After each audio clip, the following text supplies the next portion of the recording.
0,2 mol kaliy fosfat tutgan eritmadagi kaliy iollarining konsentratsiyasi 1,2 molar bo'lsa, eritma hajmini aniqlang.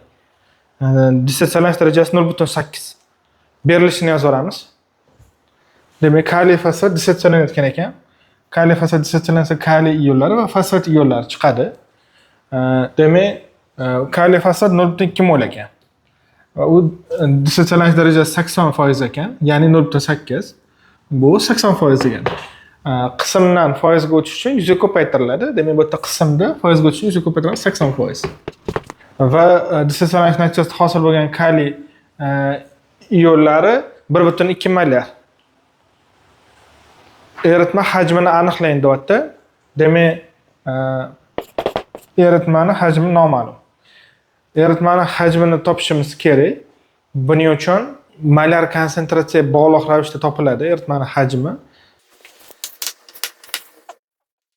Mana bu molar konsentratsiyani topish formulasi va shu orqali hajmni topish formulasini keltirib olamiz.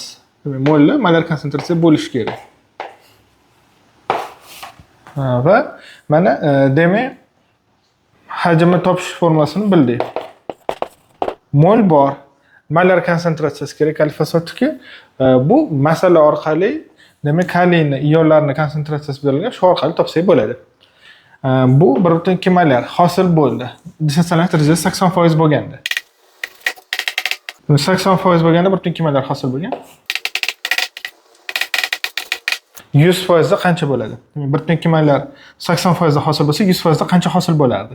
X topishimiz uchun 1,2 ni 100 ga ko'paytirib 80 ga bo'lamiz proporsiya orqali. Demak, 1,2 ni 100 ga ko'paytirsak va 80 ga bo'lsa, ikkita nol qisqarib ketadi. Shunaqa qilsak bo'ladi.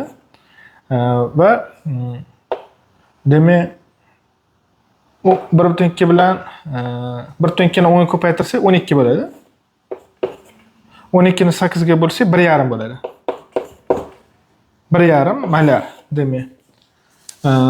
O'zi demak kaliy iollari dissotsialanish natijasida, kaliy fosfat dissotsialanish natijasida kaliy iollari 1,5 molar hosil bo'lishi kerak edi agar dissotsialanish darajasi 100% bo'lsa, ya'ni hammasi dissotsialasiya. Lekin hammasi emas, 80% dissotsiyalangan. Kaliy fosfat va qolgani dissotsiyalanmagan. Shuning uchun ham kamroq chiqib qolgan. Demak, hammasi dissotsiyalanganda 1,5 molar chiqar edi. Va odatda demak ishlayotganda tepasiga 100% ni qo'yamiz. O'shanda bu 100% da o'zi qancha edi, shu chiqib keladi. Demak, proporsiya bo'ldi. X topish uchun buni koeffitsiyenti 1, buni koeffitsiyenti 3. 1,5 ni 1 ga ko'paytirib 3 ga bo'lamiz. Yarim molar. Demak, molar konsentratsiya topildi. Demak, molar 0,2 mol edi. Molar konsentratsiyasi yarim molar bo'lgan ekan boshida. Yarim molar 0,2 ni yarimga bo'lsa 0,4 litr. Eritmani hajmi topildi, 0,4 litr bo'lgan ekan. To'g'ri javob A varianti.